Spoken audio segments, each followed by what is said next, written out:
I'm Megyn Kelly, along with my co-moderators, Brett Baer and Chris Wallace.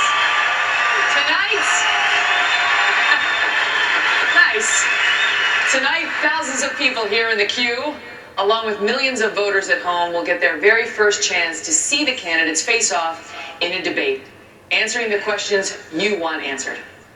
Less than a year from now, in this very arena, one of these 10 candidates, or one of the 7 on the previous debate tonight, will accept the Republican Party's nomination.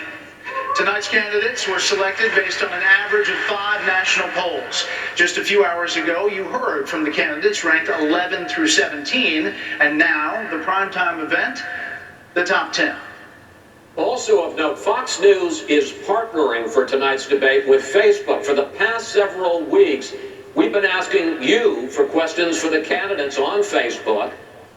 Nearly 6 million of you, 6 million viewed the debate videos on our site, and more than 40,000 of you submitted questions, some of which you will hear us asking the candidates tonight.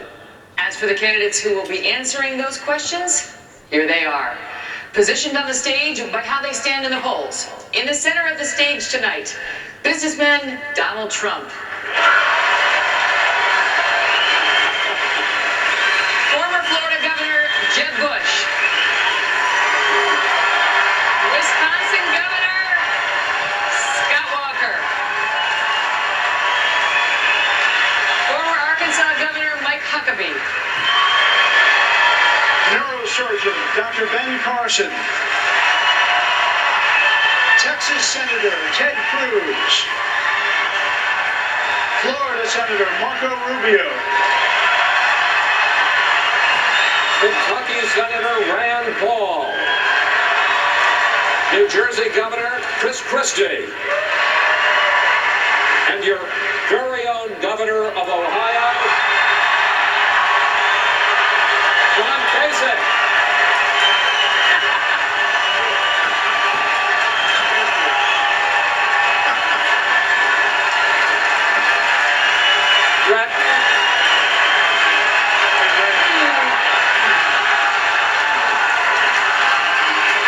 Brett, I think you would call that a home field advantage. It might be. It might be. We'll see. Listen, the rules. Some objections coming. It might be. The rules for tonight are simple. 1 minute for answers, 30 seconds for follow-ups, and if a candidate runs over, you'll hear this. Pleasant, no? We also have a big crowd here with us tonight in the home of the Cavaliers, as I mentioned. And while we expect them to be enthusiastic, as you heard, we don't want to take anything away from the valuable time for the candidates. So we're looking for somewhere between a reaction to a LeBron James dunk and the Cleveland Public Library across the street. Somewhere there we'll find a balance tonight. Without further ado, let's begin. Gentlemen, we know how much you love hand-raising questions. So we promise this is the only one tonight. The only one. Is there anyone on stage, and can I see hands, who is unwilling tonight to pledge your support to the eventual nominee of the Republican Party and pledge to not run an independent campaign against that person? Again, we're looking for you to raise your hand now. Raise your hand now if you won't make that pledge tonight. Mr. Trump. So, Mr. Trump, to be clear, you're standing on a Republican primary debate. I fully understand. The place where the RNC will give the nominee the nod. I fully understand. And that experts say an independent run would almost certainly hand the race over to Democrats and likely another Clinton.